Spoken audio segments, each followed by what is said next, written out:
E o Sr. Ministro não falou de um assunto que eu esperava que tivesse falado, e que é da morte do jovem na Amadora, ou melhor dizendo, da criança de 14 anos. Eu sei que o Sr. Ministro não vai falar sobre o processo. Agora responde-me, sei que não vai falar sobre o processo. Exatamente, como vê. Como vê. E eu também não vou falar do processo. Mas eu quero falar e gostava que o Sr. Ministro falasse, porque eu acho que este é um assunto muito sério. Muito, muito sério. Muito, muito sério. É um problema também de segurança do país, é um problema da imagem das forças de segurança, é um problema da imagem do próprio Estado democrático. E nós não podemos aligeirar nesta matéria e vou tentar explicar porquê. Eu gostava que o Sr. Ministro falasse sobre a posição assumida pela PSP, porque sobre essa posição nós podemos e devemos falar, porque sabemos que houve um comunicado imediato da direção da PSP. O Sr. Ministro vai-me desmentir, vamos então ver as coisas.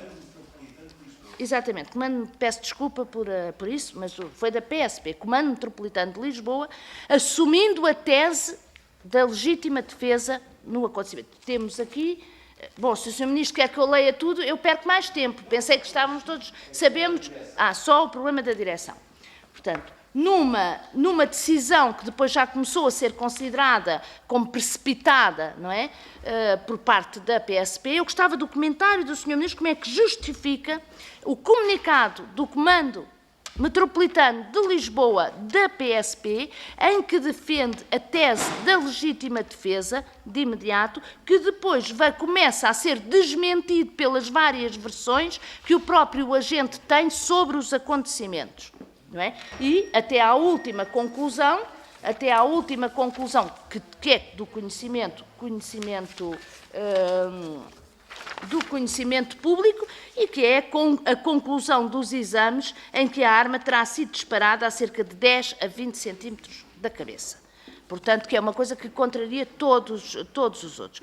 Sr. Ministro, já não é o primeiro caso, e o senhor saberá, com certeza, melhor que eu, não quero falhar em nenhum casos, mas em 2008 houve 2 casos, um dos quais uma criança de 13 anos, em 2006 3 casos, etc.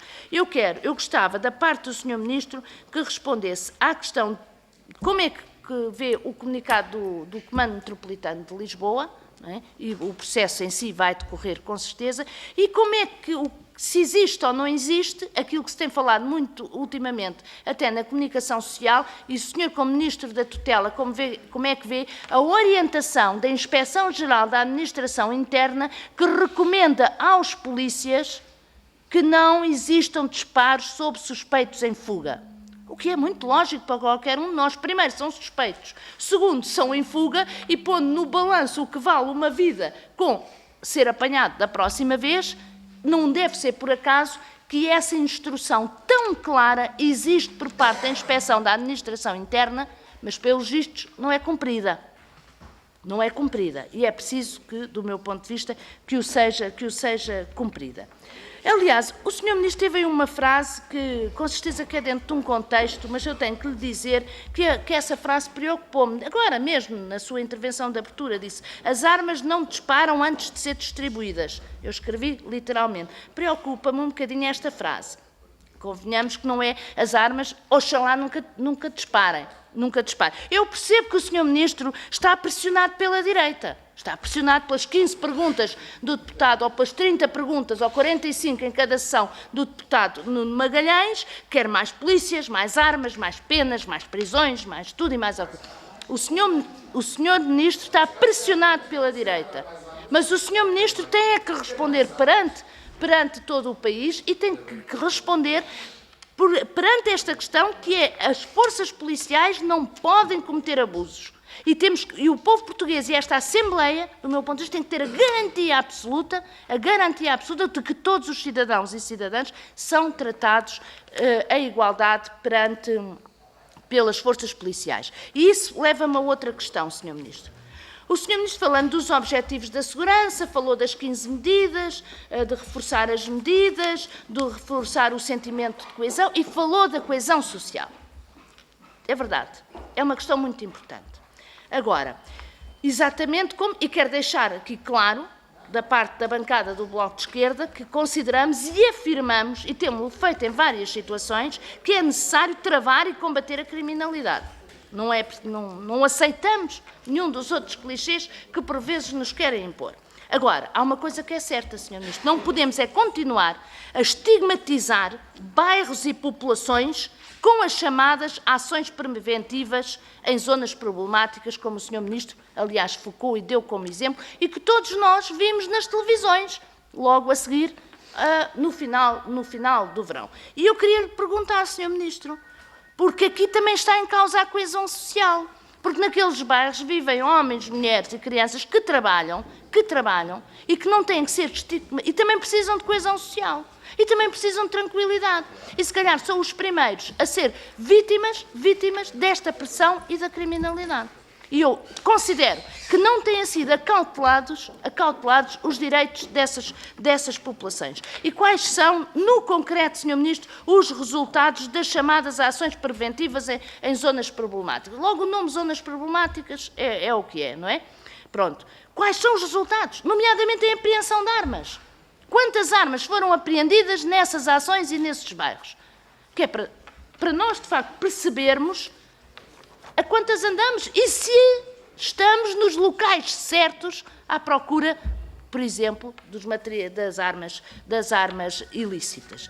Este é um ponto muito importante. E digo-lhe, Sr. Ministro, e digo-lhe com toda a franqueza e com toda a frontalidade, eu tenho visitado alguns destes bairros, como sabe, e destas zonas problemáticas. E estas populações não se sentem seguras. E estas populações não se sentem seguras muitas vezes porque se sentem pressionadas pelas forças policiais e dizem-no todos os dias. Sentem-se ameaçadas pelas forças policiais, sentem que são por grupos de jovens que andam para baixo e para cima no bairro, porque por vezes não têm onde ir, constantemente identificados, constantemente acossados. É verdade, Sr. Ministro. Eu própria dirigi à Inspeção-Geral da Administração Interna, não foi uma queixa formal, porque não se pode assim chamar, mas foi um comunicado, com o anterior Inspetor-Geral, que deu prosseguimento e que deu origem a um processo de crime, porque era verdade, porque aqueles jovens naquele bairro, não vou falar dos casos concretos, estavam a ser perseguidos pela polícia. E é isto que também tem que mudar. E já vou terminar com uma última questão, também uma questão muito concreta. Dizer, Sr. Ministro, que eu participei, assim como outros deputados desta comissão, a uma visita ao centro de instalação no aeroporto de Lisboa. É assim que se chama, não é? O centro de instalação. Pronto, vulgarmente centro de detenção, não é assim também conhecido, não é, Sr. Secretário de Estado, como sabe. Pronto, mas eu quero, exatamente, eu quero dizer os nomes certos, que é para depois, Sr. Ministro, não dizer que eu não estou a dizer as coisas como deve de ser. E fomos a convite de uma organização de defesa dos direitos dos imigrantes e fizemos uma visita, não quero abordar em todo o pormenor essa questão, mas sobretudo sobre a situação dos estrangeiros a quem é vedada a entrada em Portugal. Sr. Ministro, eu quero lhe perguntar sobre, já lhe fiz, aliás, 2 requerimentos sobre isto. O Gabinete de Assistência Jurídica previsto na Lei 23, de 2007, o número 3 do artigo 40, que está lá na lei, chamada Lei da Imigração, em que é preciso estabelecer o protocolo. O Sr. Ministro responde que está disponível para o protocolo. O Sr. Ministro da Justiça responde que está disponível para o protocolo. O Sr. Bastonário da Ordem dos Advogados responde que está disponível para o protocolo para que se formem os gabinetes de assistência jurídica aos cidadãos e às cidadãs que chegam à nossa fronteira e que não entram. Está tudo disponível, mas nunca mais temos gabinete. Era preciso saber quando, já estamos em 2009. Aliás, numa atitude que, claro, de defesa dos direitos humanos e do Estado de Direito, mas que também seria uma imagem do nosso país perante quem chega às nossas fronteiras e não, independentemente de entrar ou não entrar. Era isto.